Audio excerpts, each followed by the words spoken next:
Dans cet exercice, on continue à travailler dans le régime transitoire. Donc, on considère ce circuit et imaginons qu'au moment T0, on ferme l'interrupteur. Donc, le courant commence à passer. Donc, il y a le courant I dans cette branche, le courant I1 qui traverse le condensateur et le courant I2.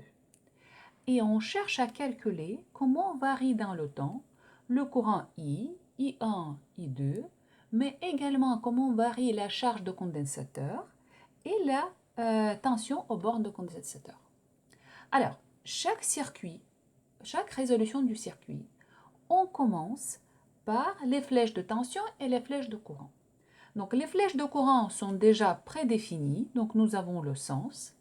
Et maintenant, on va mettre les flèches de tension. Donc, le condensateur qui était initialement déchargé et les deux résistances, on va mettre dans la convention de récepteur, c'est-à-dire que les flèches de tension vont contre les flèches de courant. Donc, première flèche de tension, U grand R. Deuxième flèche de tension, je vais appeler UC.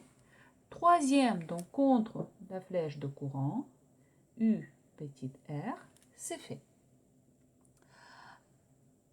Et déjà, nous pouvons, vu que dans notre circuit, nous avons deux mailles à l'intérieur, nous avons les deux nœuds A et B. Juste un petit rappel, un nœud, c'est un point qui regroupe au moins trois branches. Donc déjà, on va établir la loi de nœud pour le nœud A. Donc la somme des courants entrants égale à la somme des courants sortants. Vous avez le courant entrant I, qui est égal à I1 plus I2. Donc, I1 plus I2. Si on souhaite écrire la loi de nœud pour le nœud B, ça revient au même. Sauf que cette fois-ci, comme les courants entrants, on aura I1 et I2. Et comme le courant sortant, on aura I1. Donc, ça revient aux mêmes équations. Maintenant, on va établir les lois de maille. Donc ici, nous avons les deux mailles à l'intérieur que je vais numéroter. Je vais mettre la première maille et la deuxième maille. Et à l'étape suivante, je dois introduire le sens de parcours. Donc, j'ai pris ce sens de parcours pour la première maille et le sens trigonométrique pour la deuxième maille. Et déjà pour la première maille, je vais écrire la loi de maille. Donc, les flèches de tension sont considérées comme positives dans le sens de parcours et négatives s'ils s'opposent au sens de parcours. Donc, ici, on fait tourner. Donc, on tourne dans ce sens-là. E est positif. UR, donc on tourne dans ce sens-là, est négatif. Et UC, pareil, on tourne dans ce sens-là, est négatif. Donc, on va écrire la loi de maille. Donc, E positive, moins UR qui est négatif, moins UC qui est négatif, tout ça égale à 0. Maintenant, pour la résistance, je vais appliquer la loi d'Ohm. Ça sera le courant qui traverse cette résistance fois la résistance. Donc, I fois petit r. Et UC, pour l'instant, je vais garder tel quel. Donc, je vais réécrire en considérant également la loi d'Ohm. Ça sera moins I fois R moins UC. Tout ça égale à 0. Donc, c'est la première équation. Deuxième équation. Maintenant, pour la deuxième maille, pareil, je vais établir la loi de maille. Je fais tourner dans ce sens-là. Si je tourne dans ce sens-là, UR, grand R, positif. Par contre, UC, je fais tourner dans ce sens-là. UC va contre ce sens de parcours. Donc, UC est négatif. Donc, on aura UR moins UC égale à 0. UR, la loi d'Ohm pour cette grande résistance R. Donc, ça sera I2 fois R moins UC égale à 0. D'où UC égale I2R. Ça, c'est mon troisième équation. Donc, je vais réécrire les trois équations en mettant ensemble, en formant le système des équations. Alors, I égale I1 plus I2. E égale les deux termes, je vais mettre de l'autre côté. I fois petit r plus UC. Et UC égale à I2 fois R. Et je vais également compléter ce système par la loi pour le condensateur. On sait que le courant qui traverse le condensateur, I1, sera proportionnel à la capacité de condensateur C fois DUC dt, la variation de la tension aux bornes de condensateur. Donc, nous avons ce système de 4 équations. Et ce qu'on va faire, donc je vais numéroter 1, 2, 3 et 4. Et ce qu'on va faire, regardez, donc si on considère l'équation 2, nous pouvons injecter I à la place de petit i ici. Nous pouvons remplacer I1 par son expression en fonction de UC et I2 par son expression de UC. Donc nous pouvons établir l'équation différentielle par rapport à UC. Donc je vais faire par les étapes. En première étape, je vais injecter l'équation 1 dans l'équation 2. Donc ça sera E égale I1 plus I2 R plus UC. Et je vais réécrire les deux autres équations. Donc UC égale à I2 fois R et I1 égale C DUC dt. Maintenant, à la place de I1, je vais mettre son expression. Donc, je vais injecter cette troisième équation maintenant dans la première. Donc, E égale C DUC dt plus I2, tout ça fois R plus UC. Et dans la deuxième équation, je vais exprimer I2 en fonction de UC. Donc, ça sera UC divisé par R. Et maintenant, je vais injecter I2 dans mon équation. Et j'aurai donc E égale C fois R, je vais distribuer DUC dt, plus I2, c'est UC sur R fois petit r, UC sur R fois petit r, plus UC. Donc, je vais factoriser par UC. Donc, CR DUC dt plus UC 1 plus petit r sur grand R. Et je vais réécrire cette équation différentielle de premier ordre avec le second membre en mettant la forme canonique, c'est-à-dire que le facteur devant DUC dt doit être égal à 1. Donc je vais diviser les deux termes, donc ce terme-là est E par C fois petit r.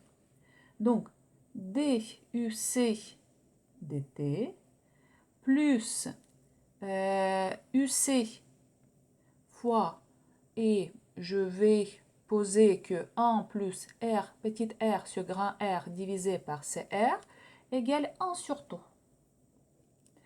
égale à E divisé par CR. Et mon 1 sur taux, ça sera donc 1 plus petit r sur grand R divisé par CR. Je vais simplifier ici, donc ça sera grand R, je vais mettre sous le même dénominateur, plus petit r, divisé par C fois petit r fois grand R.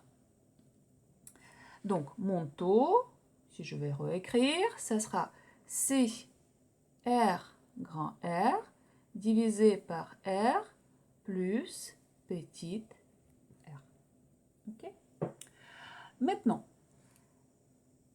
je vais résoudre cette équation différentielle du premier ordre avec le second membre. Je sais que la solution de cette équation différentielle, ça sera la solution générale de l'équation homogène, que je vais marquer U homogène plus la solution particulière. Alors, on va commencer par la solution particulière. Donc, la solution particulière correspond à un des cas possibles. Et un des cas possibles pour le régime transitoire, c'est le régime continu. En fait, quand le temps tend vers l'infini, tous les courants se stabilisent et toutes les tensions se stabilisent. Le condensateur, quand le temps tend vers l'infini, va se charger et sa tension, quand elle sera chargée, sera stable. D'accord? Donc, U particulier, dans ce cas, correspond à cette tension du condensateur chargé, donc ça sera certain constante. Et dans ce cas, si on prend le premier terme, DUP dt, donc si on dérive la constante par rapport à temps, c'est nul.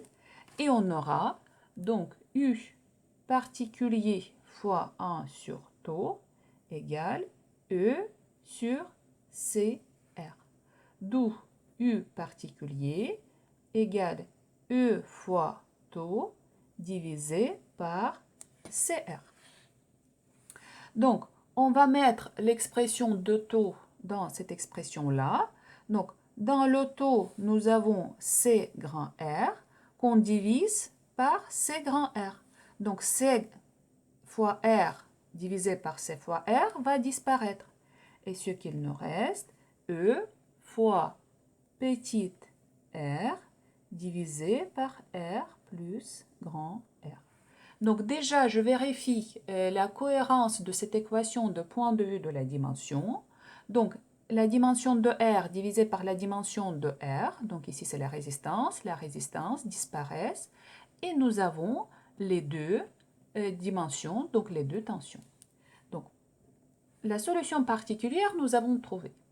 Maintenant, on va résoudre cette équation de premier ordre homogène, c'est-à-dire que sans second membre. Donc, je vais réécrire DUC dt plus UC divisé par taux égale à 0. Donc, je vais poser UC égale à A exponentielle moins lambda t et A est constante, lambda est constante. Donc, DUC dt, dans ce cas, égale A moins lambda exponentielle moins lambda t. Je mets tout dans mon équation et j'aurai donc moins A lambda exponentielle moins lambda t plus A exponentielle moins lambda t divisé par taux, j'oublie pas le taux, égale à 0. Vu que A est non nul, donc on peut simplifier. Pareil, les exponentielles ne sont pas nuls, on peut simplifier. Et il ne reste que moins lambda égale plus, donc ici, moins lambda plus 1 sur taux égale à 0. Donc lambda égale à 1 sur taux. Donc, lambda égale à 1 sur taux, notre UC égale à A exponentielle moins T divisé par taux. Il y a une petite astuce pour ne pas faire toutes ces étapes-là. Vous pouvez en fait les faire sauter. Alors, si vous regardez votre équation qui est là, où on va reprendre cette équation, voilà, qui est voilà, juste là. Le facteur devant UC, ça sera toujours 1 sur lambda. D'accord? Pourquoi? Lambda, c'est 1 sur taux. Donc 1 sur taux, ce facteur-là qui est devant UC, c'est votre lambda. Donc c'est pour ça, moi j'ai appelé 1 sur taux, parce que ça sera notre lambda directement. C'est-à-dire que on a pu sauter toute cette étape-là et écrire que A, donc la solution générale de cette équation homogène, égale A exponentielle moins T divisé par taux. D'accord? Donc à la place de lambda, on met 1 sur taux. Ok? Donc si on met l'équation sous cette forme-là, tout de suite, nous pouvons voir la solution. Sinon, si vous ne voyez pas, donc vous refaites cette étape-là et comme ça, vous pouvez retrouver lambda. Sinon, vous sautez cette étape. Donc, la solution générale de l'équation homogène, nous avons trouvé. Et maintenant, donc, je vais appeler, si on a appelé maintenant H, c'est UH.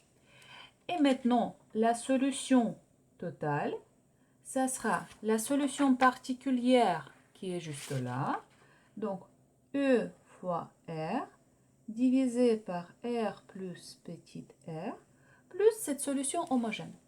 Donc, plus A exponentielle moins T sur tau. Et à partir de cette étape, nous pouvons déterminer la constante A.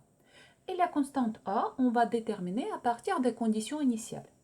Donc, les conditions initiales, le condensateur il était initialement déchargé, c'est-à-dire que la tension à ces bornes était nulle. Donc, quand T était égal à 0, UC était égal à 0. Donc, 0 égale E fois R, grand R plus petit r, plus A. Et exponentielle de 0 vaut 0. D'où A égale E moins E fois R divisé par R plus petit r. Et on va réécrire l'expression de UC.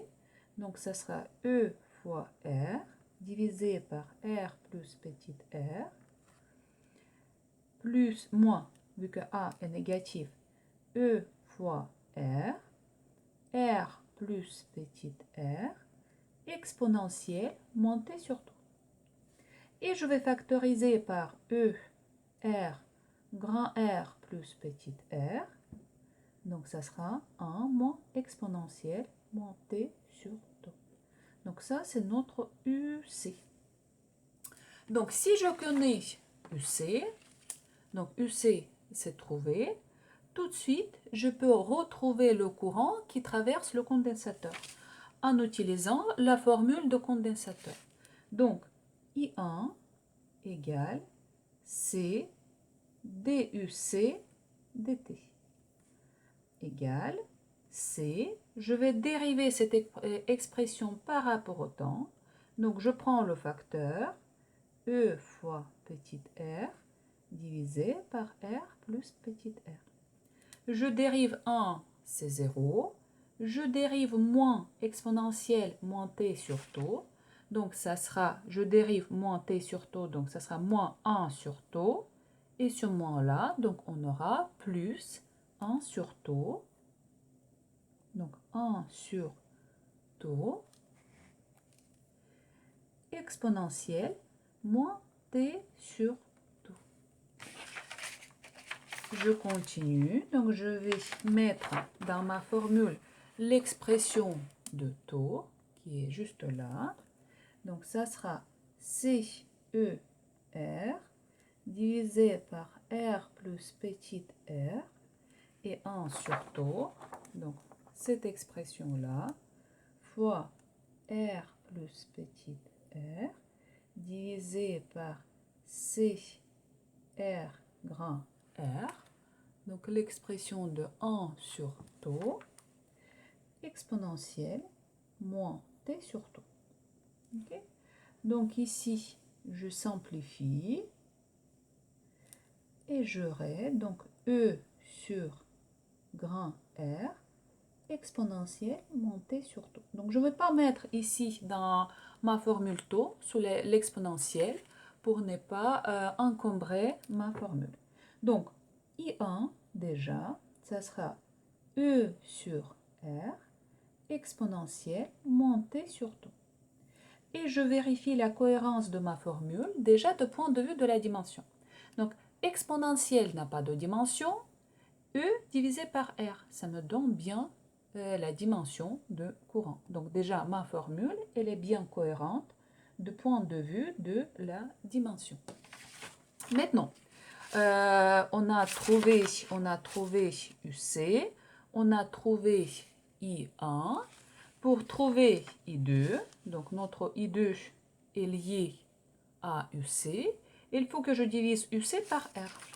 Donc, I2, ça sera expression de UC divisé par E. Divisé par R, pardon. Pas grand R. Donc, E fois petite r divisé r plus petite r grand R. Et je garde 1 plus moins exponentielle montée sur taux. Très bien. Donc, pareil, je vérifie déjà la cohérence de ma formule de point de vue de la dimension. Donc, les deux termes sont sans dimension. La résistance, la dimension de la résistance se simplifie avec la dimension de cette résistance. Et nous avons E divisé par R, ce qui me donne bien la dimension de courant. Donc déjà, de point de vue de la dimension, la formule est cohérente. Maintenant, pour retrouver le courant total I, je vais utiliser cette loi de nœud. Je sais que I égale à I1 plus I2. Donc, I égale I1 plus I2. Donc, ça sera égal E divisé par grand R, exponentielle montée sur taux, plus, je continue là, E R, R plus petite r grand R, 1 moins exponentielle montée sur taux. Donc, je ne vais pas simplifier cette expression. Donc, déjà, pour l'application numérique, si on souhaite après à faire les applications numériques, nous avons la formule que nous pouvons exploiter. Donc, I, nous avons trouvé, I1, nous avons trouvé, I2, nous avons trouvé, et UC, nous avons trouvé. Il nous reste à trouver la variation de la charge aux bornes de condensateur. Et pour cela, on va prendre la définition de l'intensité I1. Donc, I1 est défini comme dQ dt. Ça, c'est la définition de l'intensité. Donc, dans ce cas Q, ça sera l'intégrale I1 dt. Et comme les bornes, on va mettre de certain l'instant 0 jusqu'à l'instant t.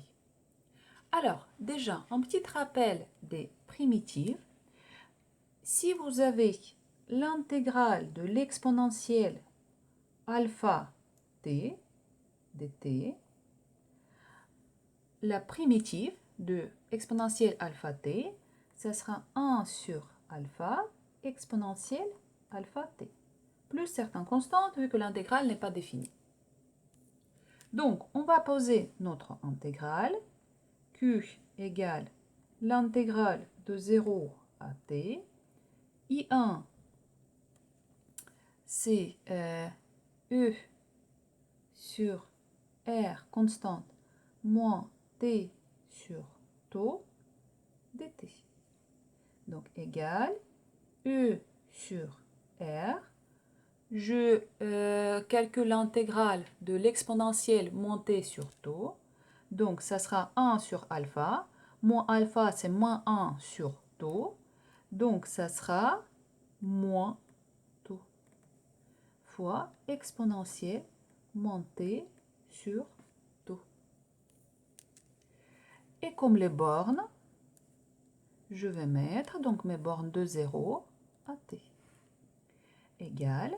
Donc, ça sera moins E sur R, taux, exponentielle de moins t à la place de t, moi je mets t sur taux, moins à la place de t, je mets 0, moins 1.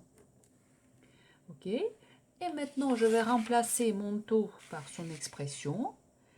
Je vais diviser par R. Donc ici, R va disparaître.